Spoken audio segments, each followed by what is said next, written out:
Good morning students. एक बार पुनः मैं आपके सामने हमारे ऑनलाइन प्लेटफॉर्म पर क्लास 12th की भौतिक विज्ञान का लेक्चर नंबर 5 लेकर आया हूँ। प्रिय विद्यार्थियों, पिछले लेक्चर के अंदर हमने डाइइलेक्ट्रिक कांस्टेंट यानी पैरावैद्युतांक के बारे में अध्ययन किया था। उसमें पढ़ा था पैरावैद्युतांक क्या है, इसका मात्रक क्या है। पैरावैद्युतांक एक मात्रक हीन भौतिक राशि होती है और उसका फॉर्मूला होता है एप्सिलॉन आर बराबर एप्सिलॉन बटा एप्सिलॉन नॉट। इसी क्रम में मैं आज आपके सामने नया टॉपिक लेकर आया हूं, vector form of Coulomb's law. Vector form of Coulomb's law, vector form of Coulomb's law यानी कूलॉम नियम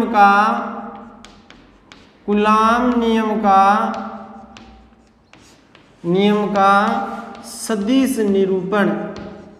कैसा निरूपण है? सदिश निरूपण। जैसे आपने कक्षा 11 के अंदर गुरुत्वाकर्षण बल का सदिश निरूपण किया था, वैसे ही यहाँ पे हम कूलॉम नियम का सदिश निरूपण करेंगे और इससे ये सिद्ध करेंगे कि कूलॉम बल है गुरुत्वाकर्षण बल की भांति ही न्यूटन के तृतीय नियम क्रिया प्रतिक्रिया नियम की पालना करता है। तो देखिए प्यारे बच्चों, vector form of Coulomb's law का निरूपण करने के लिए सबसे पहले मैं एक फ्रेम लेता हूं। ये हमारे पास एक फ्रेम है एक्स और वाई। ये एक्स एक्स है इसका और ये वाई एक्स है और ये मूल बिंदु O। अब इसमें क्या है, मैं दो चार्ज लेता हूं, एक Q1 और एक Q2। Q1 चार्ज और एक Q2 चार्ज, दो चार्ज लेता हूं मैं। Q1 चार्ज है, उसका मूल बिंदु से स्थिति सदिश R1 सदिश है। क्या है? R1 सदिश। मूल बिंदु के सापेक्ष से साधारण भाषा में मैं बोलूं तो ऐसे बोल दो कि मूल बिंदु से ये R1 दूरी पर स्थित है, यानी इसका स्थिति सदिश क्या हुआ? R1 सदिश हुआ। इसी प्रकार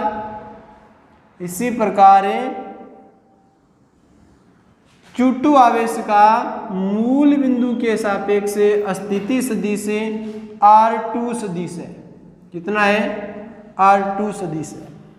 यानी ये मेरे पास निर्देश तंत्र है और इस निर्देश तंत्र के अंदर दो आवेश Q1 व Q2 लेता हूं। Q1 का मूल बिंदु से स्थिति सदिश R1 सदिश और Q2 का मूल बिंदु के सापेक्ष स्थिति सदिश R2 सदिश है।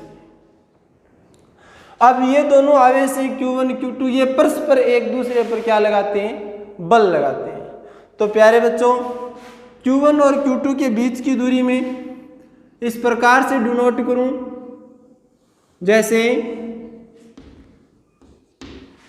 ये दूरी है, इनके बीच की दूरी R12 या R21, R12 या R21। चाहे R12 बोलो, Q1 Q2 के लिए मैं बोल दूं R12 और Q2 Q1 के लिए बोल दूं R21। यानी कहने का मतलब है दोनों के बीच की जो दूरी है वो बराबर है। R12 बराबर है किसके? R21 के। लेकिन इनको संकेत के रूप में अलग अलग लिखना है। क्यों लिखना है? वो सिद्ध करने के लिए हमें जरूरी है। तो प्रिय विद्यार्थियों, इस डायग्राम के आधार पर हमने जो कूलॉम का नियम पढ़ा है उससे हम बल का मान निकालते हैं। सर्वप्रथम मैं ये बोलता हूं कि जो मूल बिंदु के सापेक्ष R1 स्थिति सदिश पर जो चार्ज Q1 है, इस Q1 चार्ज द्वारा Q2 चार्ज पर लगाया गया बल, किसके द्वारा? Q1 के द्वारा किस पर? Q2 पर लगाया गया बल कितना होगा? Q2 पर टू पर जिस पर लगाया जाता है उसको पहले F21 सदिश, कितना आएगा F21 सदिश। इसी संदर्भ में यहाँ पे Q1 आवेश द्वारा Q1 आवेश द्वारा Q1 आवेश द्वारा Q2 आवेश परे Q2 आवेश परे लगाया गया बल कितना है F21 सदिश बराबर कूलाम का नियम क्या कहता है कि Q1 Q2 बटा R square dot R cap, यही तो होता है कूलाम का सदिश रूप।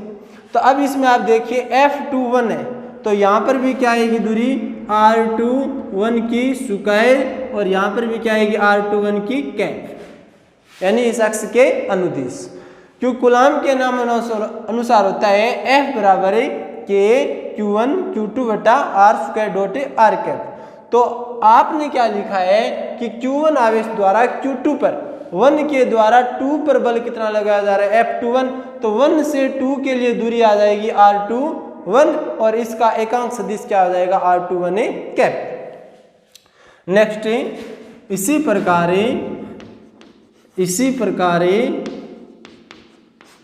Q2 आवेश परे Q2 आवेश द्वारा Q1 आवेश परे लगाया गया बल कितना होगा Q2 द्वारा Q1 पर 2 द्वारा 1 पर, किस पर 1 पर, तो कितना होगा F21 सदिश। तो इसका मान क्या आएगा F12 सदिश बराबर क्या लिखूं के Q1 Q2 बटा यहाँ पे R21 के स्थान पर क्या रख दूंगा R12 की स्क्वायर डॉट R12 की कैप। तो बच्चों इसको मैं समीकरण नंबर 1 दे देता हूँ और इसको मैं समीकरण नंबर 2 दे देता हूँ।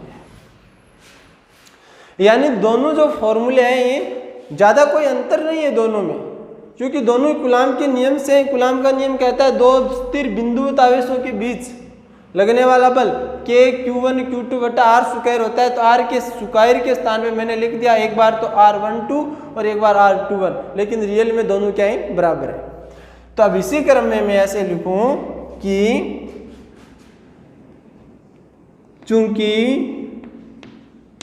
R12 बराबर है R21 के, R12 किसके बराबर है R21 के, यानी दोनों के बीच की दूरी R12 या R21 दोनों क्या है बराबर है। यदि दोनों बराबर है, जैसे 2 के बराबर है तो 2 की स्क्वायर 4 भी क्या होगी 4 के बराबर होगी। तो R12 स्क्वायर बराबर आएगी R21 स्क्वायर के।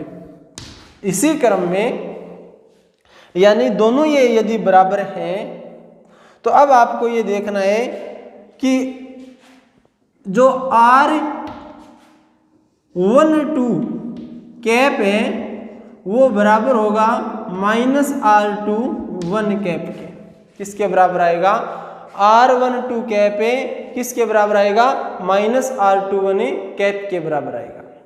कैसे? ये हुआ कि ये कैप है एकांक सदिश है और यहाँ पर जो ऋणात्मक चिन्ह है ये कोई संख्यात्मक मान को रिप्रेजेंट नहीं कर रहा है। फिजिक्स के अंदर ऋणात्मक चिन्ह का मतलब होता है वो ओपोजिट डायरेक्शन की बात कर रहा है। किसकी बात कर रहा है? ओपोजिट डायरेक्शन यानी विपरीत दिशा की बात कर रहा है, जो आपको बोर्ड पर दिखाई भी दे रही है। एक बल की डायरेक्शन तो अक्ष के अनुदिश इधर है और दूसरे की डायरेक्शन है अक्ष के अनुदिश इधर है, यानी दोनों फोर्स Q1 Q2 के कारण एक दूसरे के विपरीत दिशा में लग रहे हैं। मैं ऐसे बोल सकता हूं कि दोनों में क्या हो रहा है प्रतिकर्षण हो रहा है, यानी दोनों चार्ज क्या है धनात्मक आवेश है।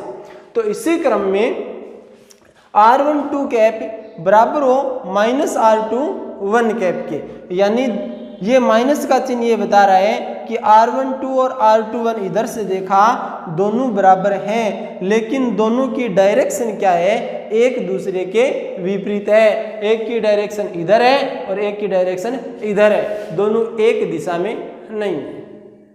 अतः हमने जो समीकरण 1 और 2 पढ़ा है उसी क्रम में मैं ये बोल रहा हूं कि R12 स्क्वायर बराबर है R21 स्क्वायर के। तो आप कहीं पर भी मान रख दीजिए, किसी भी समीकरण में एक मान रख दीजिए। जैसे मैं इनको समीकरण नंबर इक्वेशन नंबर 3 दे दूं, संपूर्ण मान को क्या दे दूं, इक्वेशन नंबर 3 दे दूं। अब देखिए मैं समीकरण 3 से मान है वो समीकरण 1 में रख रहा हूं। समीकरण 3 से माने समीकरण 1 में रखने पर देखिए बच्चों, समीकरण 1 है उसका मान है F21 सदिश बराबर के Q1 Q2 बटा R21 की स्क्वायर। मैं R21 की स्क्वायर के स्थान पे क्या रख सकता हूँ, R12 की स्क्वायर रख सकता हूँ। क्या रख सकता हूँ, R12 की स्क्वायर रख सकता हूँ, क्योंकि R21 के बराबरी क्या है, R12 है। R12 की स्क्वायर डॉट यहाँ पे है R21 की कैप। R21 की कैप के स्थान पे मैं क्या रख सकता हूँ, R21 की कैप के स्थान पे मैं माइनस R12 कैप रख सकता हूँ, माइनस R12 कैप।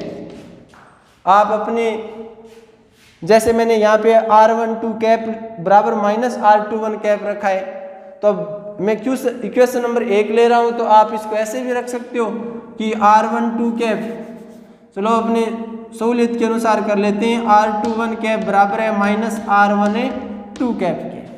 यानी दोनों परिमाण में बिल्कुल बराबर है, लेकिन डायरेक्शन क्या है, विपरीत है। अब देखिए बच्चों, F21 सदिश बराबर है के Q1 Q2 बटा R12 की स्क्वायर है। ये माइनस का चिन्ह इधर ले लूँ और यहाँ पे रख दूँ डॉट R12 की कैप। इसे दे दूँ समीकरण नंबर 4। अब समीकरण नंबर 4 के अंदर देखिए बच्चों, F21 सदिश बराबर मान आया है माइनस के Q1 Q2 बटा R12 की स्क्वायर डॉट R12 की कैप। इसी समीकरण में आप मान देखोगे तो आप पाओगे समीकरण 2 व समीकरण 4 की तुलना करने पर, समीकरण 2 व समीकरण 4 की तुलना करने पर समीकरण 2 व समीकरण 4 की तुलना करोगे तो आपको मिलेगा F21 सदिश बराबर है F21 सदिश बराबर है मान देखिए के Q1 Q2 बटा R12 की स्क्वायर डॉट R12 की कैप। समीकरण नंबर 2 में भी देखिए के Q1 Q2 बटा R12 की स्क्वायर डॉट R12 की कैप। यानी इतना पूरा जो मान है वो मान समीकरण 4 में हूबहू हमें दिखाई दे रहा है, किसको छोड़कर, माइनस को छोड़कर। माइनस मतलब ऋणात्मक दिशा।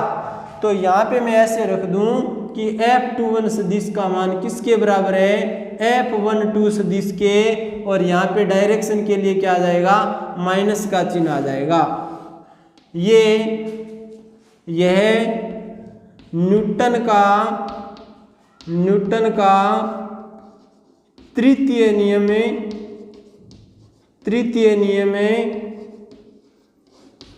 क्रिया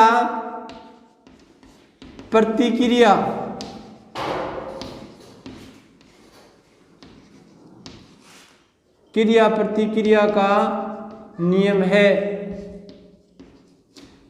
देखिए बच्चों, F21 सदिश बराबर किसके आ रहा है, F12 सदिश के आ रहा है। यानी दोनों फोर्स हैं वो इक्वल लग रहे हैं, इक्वल मतलब उनका परिमाण देखा जाए तो दोनों परिमाण में क्या है, समान है, लेकिन माइनस का चिन्ह क्या बता रहा है, इसकी डायरेक्शन क्या है, ऑपोजिट है। यानी कहने का मतलब ये हुआ कि इस चार्ज के द्वारा यदि Q2 चार्ज परे F21 का मान है यदि 5 न्यूटन लग रहा है, कितना लग रहा है, 5 न्यूटन, तो इसी प्रकार Q2 द्वारा Q1 पर भी बल का मान कितना लग रहा है, 5 न्यूटन लग रहा है। यानी परिमाण में दोनों बल क्या है, समान है, लेकिन एक की डायरेक्शन ये है, दूसरे की डायरेक्शन ये, दोनों ऑपोजिट डायरेक्शन में होने के कारण परिमाण तो समान आ रहा है, लेकिन यहाँ पे चिन्ह किसका आ रहा है, माइनस का चिन्ह आ रहा है। माइनस के चिन्ह का मतलब है संख्यात्मक मान से न होकर फिजिक्स के अंदर किससे होता है, ऑपोजिट डायरेक्शन से होता है, विपरीत दिशा से होता है। अर्थात न्यूटन का तृतीय नियम क्या कहता है कि किसी वस्तु पर लगाया गया बल, जो क्रिया की जाती है उस क्रिया के विपरीत दिशा में उतने ही परिमाण का क्या मिलता है, आपको प्रतिक्रिया मिलती है। वही न्यूटन का तीसरा नियम है, और वो तीसरा नियम यहाँ पर भी फॉलो हो रहा है कि जितना बल आपने लगाया है उतना बल आपको मिल रहा है, लेकिन दोनों की डायरेक्शन क्या है, एक दूसरे के विपरीत दिशा में है। अतः हम ये कह सकते हैं कि जैसे गुरुत्वाकर्षण बल न्यूटन के तीसरे नियम क्रिया और प्रतिक्रिया नियम की पालना करता है, जो हमने क्लास 11 में पढ़ा था, उसी प्रकार कूलॉम का नियम है वो भी न्यूटन के तीसरे नियम क्रिया प्रतिक्रिया नियम की क्या करता है, पालना करता है। एक बार पुनः इसको देख लीजिए बच्चों। कूलॉम नियम का सदिश निरूपण के अंदर एक निर्देश तंत्र लेते हैं जिसमें Q1 Q2 आवेश का एक निकाय है। Q1 की मूल बिंदु से स्थिति सदिश R1 सदिश है, और Q2 का मूल बिंदु से स्थिति सदिश R2 सदिश है। R1 और R2 दोनों स्थिति सदिश है। अब जो Q1 Q2 है उनके बीच की दूरी Q1 के लिए मैं R12 मान लूँ और Q2 के लिए मैं R21 मान लूँ, लेकिन रियल में कहानी क्या है कि R12 बराबर है किसके, R21 के। अब देखिए बच्चों, आवेश Q1 द्वारा किसके द्वारा, Q1 द्वारा Q2 पर लगाया गया बल किसके नियम से, कूलॉम के नियम से कितना आएगा, F21 सदिश बराबर है K Q1 Q2 बटा R21 की स्क्वायर डॉट R21 की कैप। इसी प्रकार Q2 आवेश द्वारा Q1 आवेश पर लगाया गया बल F12 सदिश बराबर K Q1 Q2 बटा R12 की स्क्वायर डॉट R12 की कैप। लेकिन हम जानते क्या है कि R12 और R21 तो दोनों बराबर हैं, ये दोनों बराबर हैं तो इनके स्क्वायर भी बराबर है, और ये हम जानते ही हैं कि R21 कैप इनका एकांक सदिश है, वो परिमाण में तो बराबर है लेकिन डायरेक्शन क्या है, ऑपोजिट डायरेक्शन में जा रहा है। तो समीकरण 3 का मान समीकरण 1 में रखेंगे तो हमें फाइनली ये मिलेगा कि F21 सदिश किसके बराबर आ रहा है, माइनस F12 सदिश के बराबर आ रहा है। अब इसमें एक चीज़ को हम इस प्रकार से भी लिख सकते हैं, जैसे आपने कक्षा 11 में पढ़ा है, जरूरी नहीं है लेकिन फिर भी R12 कैप या R21 कैप का मान है, देखिए आप किस प्रकार से लिख सकते हो। R12 कैप मैं इस क्रम में चलूं कि ये R1 सदिश है, ये R2 सदिश है, और ये हमारे पास R12 कैप है। क्या है, R12 कैप मान लो एक बार R12 कैप है। तो त्रिभुज नियम क्या कहता है, जो आपने कक्षा 11 में पढ़ा था, त्रिभुज नियम के अनुसार दो भुजाएं जो एक ही क्रम में जा रही हैं उनका मान, उनका जो योग होता है तीसरी भुजा जो विपरीत दिशा में उसको बंद करती है उसके बराबर आता है। जैसे आपने माना था यदि ये P सदिश है और ये Q सदिश है तो ये क्या होगा, R सदिश होगा। यानी R सदिश बराबर आपने लिखा था P सदिश प्लस Q सदिश, क्योंकि P इस दिशा में आ रहा है और Q इस दिशा में जा रहा है, यानी कंटिन्यू लगातार चल रहे हैं, लेकिन दोनों भुजाओं को एक तीसरी भुजा सामने से आकर बंद करती है। वो बंद करने वाली इनके किसके बराबर होती है, दोनों की क्रमागत जो भुजाएं उनके योग के बराबर होती है। उसी प्रकार ये R1 सदिश, ये R12 सदिश, तो ये भुजा और ये भुजा ये क्रम में चल रही है, लेकिन ये भुजा जो R2 सदिश है ये विपरीत दिशा में सामने से आकर इसको बंद कर रही है। तो मैं ऐसे लिख सकता हूं कि R1 सदिश प्लस R12 कैप बराबर होगा किसके, R2 सदिश के, यानी R12 कैप का मान किसके बराबर आएगा, R2 सदिश माइनस R1 सदिश। इस प्रकार से भी आप लिख सकते हो, यानी R12 कैप को आप किस प्रकार लिख सकते हो, R2 सदिश माइनस R1 सदिश के रूप में भी लिखा जा सकता है, लेकिन जरूरी नहीं है। अब अगला टॉपिक देखिए हमारा, यदि आप एक बार इसको पूरे को बोर्ड से इनका स्क्रीनशॉट ले लो और साथ में जो मैंने थ्योरी लिखाई है उनको भी कंप्लीट कर लेना। धन्यवाद। इसके बाद में जो अभी हमने vector form of A Coulomb's law पढ़ा है, इनके तुरंत बाद में हम बात करते हैं important fact related Coulomb's law. Important fact से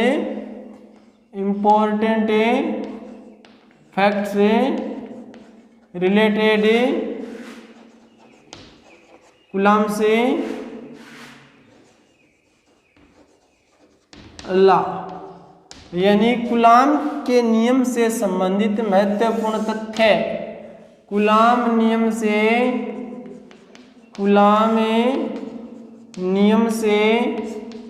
संबंधित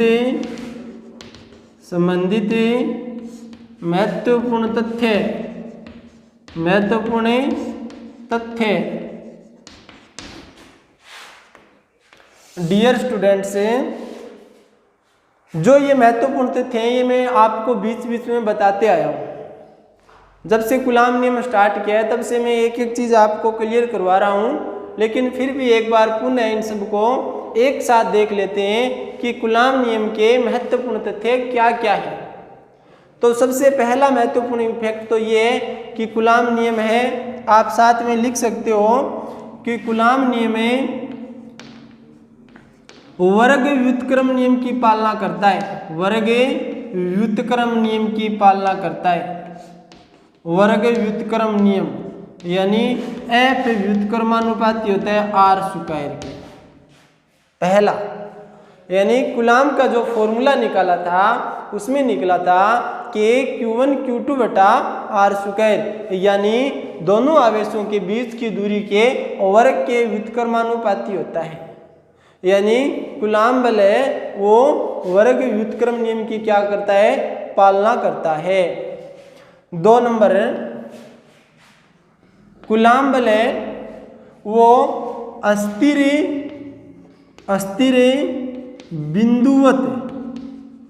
बिंदुवत आवेशों से ही व्युत्पन्न किया जा सकता है। आवेशों से ही व्युत्पन्न किया जा सकता है।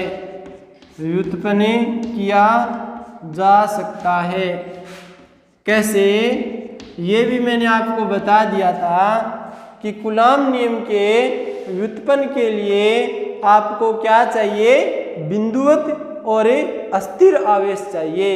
गतिशील आवेशों से कूलम्ब नियम का व्युत्पन्न नहीं किया जा सकता, क्योंकि गतिशील आवेश से क्या करते हैं, इलेक्ट्रिक फील्ड के साथ एक अन्य फील्ड मैग्नेटिक फील्ड उत्पन्न करते हैं, जिसके कारण हमें कूलम्ब नियम का व्युत्पन्न गतिशील आवेश से नहीं कर सकते। आप लिख सकते हो विद्यार्थियों कि अस्थिर कूलम्ब नियम के व्युत्पन्न के लिए स्थिर बिंदुवत आवेशों का होना चाहिए, क्योंकि गतिशील आवेश विद्युत क्षेत्र के अलावा चुंबकीय क्षेत्र उत्पन्न करते हैं, जिसके कारण उनसे कूलम्ब नियम का व्युत्पन्न नहीं किया जा सकता। और 3 नंबर,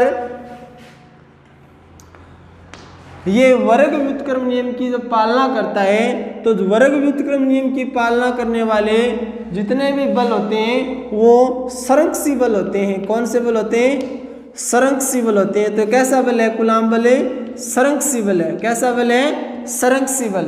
संरक्षी और असंरक्षी बल 2 टाइप के बल होते हैं, आपने कक्षा 11 में पढ़ा भी है। तो किस प्रकार का बल है ये?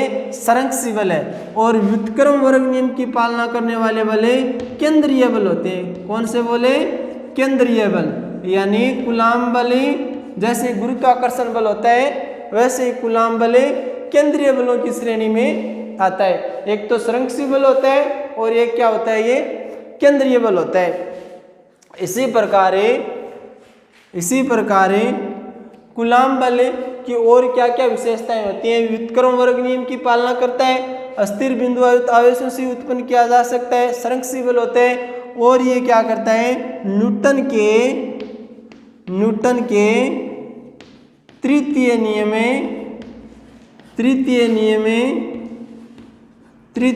में क्रिया प्रतिक्रिया जो अभी हमने पढ़ा था, क्रिया प्रतिक्रिया की पालना करता है, प्रतिक्रिया की पालना करता है।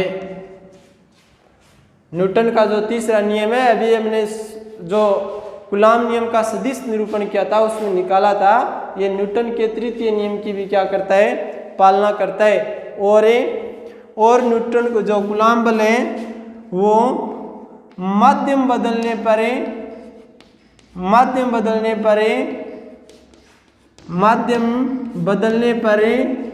इसका मान बदल जाता है। और कितना बदल जाता है वो आप जानते ही हो। कितना बदल जाता है? Fm का मान कितना होता है? निर्वात की बजाय एप्सिलॉन r भाग कम हो जाता है। क्या हो जाता है? एप्सिलॉन r भाग कम हो जाता है। तो इस प्रकार से यह जो कूलाम नियम के महत्वपूर्ण तथ्य हैं कि एक तो ये वर्ग व्युत्क्रम नियम की पालना करता है, अस्थिर बिंदुवत आवेश होने चाहिए, इनके लिए गतिशील आवेशों पर ये लागू नहीं होता है, संरक्षी बल होता है, केंद्रीय बल की प्रकृति में आता है, ये न्यूटन के तीसरे नियम क्रिया प्रतिक्रिया नियम की पालना करता है और ये माध्यम बदलने पर इसका मान बदल जाता है। इसी क्रम में न्यूटन से संबंधित एक न्यूमेरिकल हल करते हैं बच्चों, क्वेश्चन हल करते हैं। क्वेश्चन ये है कि दो बिंदुवत आवेश Q1 Q2 के बीच की दूरी R हो तो इनके बीच में बल कितना लगेगा? F लगेगा। कितना बल लगता है? F। और F का मान क्या आता है? K Q1 Q2 बटा R स्क्वायर, समीकरण नंबर 2। यानी क्वेश्चन ये है कि दो बिंदुवत आवेश Q1 Q2 के बीच की दूरी R हो और उनके बीच में यदि बल F लगे और यदि आवेश का मान अपरिवर्तित करते हुए यानी Q1 Q2 रखते हुए दोनों के बीच की दूरी को क्या कर दिया जाए? आधा कर दिया जाए। क्या कर दिया जाए? आधा कर दिया जाए, R/2 कर दिया जाए। तो दोनों के बीच में लगने वाले बल का मान कितना होगा? तो आपका उत्तर क्या आएगा बच्चों? F डैश बराबर है दोनों के बीच की दूरी K Q1 Q2 बटा बीच की दूरी कितनी है? R/2 की स्क्वायर। तो F डैश का मान आएगा K Q1 Q2 बटा R स्क्वायर बटा 4, यानी F डैश का मान आ गया 4 इंटू K Q1 Q2 बटा R स्क्वायर। ये मान समीकरण 1 से, किससे? समीकरण 1 से। तो F डैश बराबर क्या आ गया? 4F आ गया। यानी बीच की दूरी बदलने से, यानी बीच की दूरी बदलने अर्थात आधी करने से बल का मान क्या हो जाता है? 4 गुना हो जाता है। इस प्रकार से जो कूलाम बल है उनका मान बदल जाता है। धन्यवाद। अगले वीडियो के अंदर मिलते हैं।